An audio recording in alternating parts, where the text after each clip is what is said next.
12ஆம் வகுப்பு பொதுத் தேர்வில் ஏராளமான மாணவர்கள் குடும்ப சூழல், வறுமை என்று பல இன்னல்களுக்கு மத்தியிலும் சாதித்து நட்சத்திரங்களாக ஜொலிக்கிறார்கள். அவ்வாறு சாதனை பட்டியலில் இடம்பெற்றவர்களில் சிலரை பற்றி தற்போது பார்க்கலாம். நீலகிரி மாவட்டம் கூடலூர் அடுத்த வேடன்வயல் பகுதியைச் சேர்ந்த 12ஆம் வகுப்பு மாணவர் தருணின் தந்தை புற்றுநோயால் பாதிக்கப்பட்டு உயிரிழந்தார். அன்றைய தினம் தருண் கணினி அறிவியல் தேர்வு எழுத வேண்டி இருந்தது. தந்தை உயிரிழந்த போதிலும் மனம் தளராது தேர்வு எழுதிய மாணவர் தருண் 358 மதிப்பெண்களை பெற்று தேர்ச்சி பெற்றுள்ளார். உறவினர்கள் கொடுத்த ஊக்கத்தால் தேர்வு எழுதி வெற்றி பெற்று இருப்பதாக தருண் தெரிவித்துள்ளார். அப்பா இறந்ததுக்கு அப்புறம் இறந்த அன்னைக்கு நான் +2 தேர்வை போய் எழுதிட்டு வந்தேன். அதில் நான் எல்லா எக்ஸாம்லேயும் பாஸ் ஆகிட்டேன். போய் எழுதுமான ஒரு யோசனை வந்துச்சு. ஆனால் குடும்பத்தார்கள் எல்லாம் நீ போய் எழுது பார்த்துக்கலாம், எதாக நடந்தாலும் பார்த்துக்கலான்னாங்க. அதனால ஒரு தைரியம் வந்துச்சு. அதனால போய் எழுதிட்டு வந்தேன். இதே போன்று ஜெயங்கொண்டம் அடுத்த தாப்பலூர் கிராமத்தைச் சேர்ந்த மாணவர் SN பிரதீப் என்பவரின் தந்தை நாராயணன் உடல்நலக் குறைவால் காலமானார். தேர்வு நேரத்தில் தந்தை காலமானாலும் குடும்பத்தினர் கொடுத்த ஊக்கத்தை கொண்டு தேர்வு எழுதிய பிரதீப் 453 மதிப்பெண்கள் பெற்று தேர்ச்சி அடைந்துள்ளார். நான் பரீட்சை எழுத போகிறப்ப என்னோட அப்பா எனக்கு ஊக்குவிச்சு நான் நல்லா பரீட்சை எழுதுன்னு சொன்னார். அடுத்த பரீட்சை எழுதிட்டு ப்ரிப்பேர் பண்ணுறதுக்குள்ள என்னோட அப்பா தவறிட்டாரு. அதுக்கப்புறம் என்னால் நான் எக்ஸாம் எழுத மனநிலைமையிலே இல்லை. என்னோட ஃப்ரெண்ட்ஸ் அண்ட் ஃபேமிலி தான் எனக்கு ஊக்குவிச்சாங்க.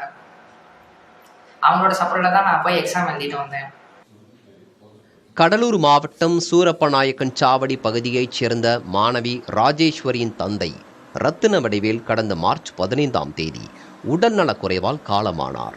12ஆம் வகுப்பு பொதுத் தேர்வு சமயத்தில் தந்தை இறந்த நிலையிலும் ராஜேஸ்வரி மன உறுதியுடன் தேர்வு எழுதி தேர்ச்சி பெற்றுள்ளார். தந்தை போன்று அரசு பணியில் சேர வேண்டும் என்பதே தனது ஆசை என கூறுகிறார் மாணவி ராஜேஸ்வரி. ஃபிசிக்ஸ் எக்ஸாம் அன்றைக்கி தான் எங்கள் அப்பா இறந்துட்டாங்க. இப்போ நான் ஃபிசிக்ஸில் 70 மார்க் எடுத்திருக்கேன். ஓவரால் டோட்டலாக 474 எடுத்திருக்கேன். எங்கள் அப்பாவோட ஆசை என்னென்னா அவங்கள போல கவர்மெண்ட் ஜாப்பில் தான் இருக்கணும்னு ஆசை. அதனால் ஒரு டிகிரி பண்ணிவிட்டு எக்ஸாம்ஸில் எழுதி கவர்மெண்ட் வேலைக்கு போகலான்னு எனக்கு தோணுது. எங்கள் அப்பா ஆசையை நான் கண்டிப்பாக நிறைவேற்றுவேன். நெல்லை மாவட்டம் நாங்குநேரியில் சாதிய வன்கொடுமையால் சக மாணவர்களால் தாக்குதலுக்குள்ளான +2 மாணவர் சின்னதுரை பொதுத் தேர்வில் 469 மதிப்பெண்கள் பெற்றுள்ளார். மாணவர் சின்னதுரையின் இந்த சாதனையை பாராட்டியுள்ள பள்ளிக்கல்வித்துறை அமைச்சர் அன்பில் மகேஷ், அவரின் உயர்கல்விக்கான தேவையான அனைத்து உதவிகளையும் அரசு செய்யும் என உறுதியளித்துள்ளார். மைக்ரோவில் அட்மிஷன் ஆகிட அங்கே ஒவ்வொரு டாக்டர்ஸும் தனிக்காக செலுத்தி நல்லா சிகிச்சை பண்ணலாங்க. ஹாஸ்பிட்டல் இருக்கும்போது எக்ஸாம் எழுதுற சொல்லிக் கொடுக்க சார் வந்துருந்தாங்க. காமர்ஸ் 85 எடுத்துருது, அக்கௌண்டன்சி 85, அப்புறம் கம்ப்யூட்டர் அப்ளிகேஷன் 94 எடுத்திருக்காங்க. அதில் எடுத்தது காரணம் சேவல் ஸ்கூல் சார் நல்லா ஒவ்வொரு சப்ஜெக்ட்டுக்கும் மெட்டீரியல்லாம் கொடுத்து படிக்க வச்சிருந்தாங்க. தனி கவனம் செலுத்தி படிக்க வச்சது. அதனால இவ்வளோ மார்க் வாங்க முடிஞ்சிச்சு. அதுக்கப்புறம் பிகாம் முடிச்சுட்டு சிஎம்எல் இருக்கு. அப்புறம் இதே மாதிரி எங்கேயுமே சாதி வன்கொடுமை வரவே கூடாது.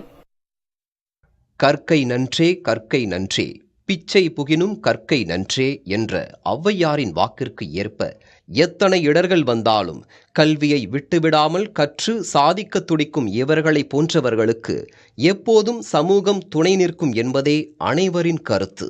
புதிய தலைமுறைக்காக செய்திக்குழு.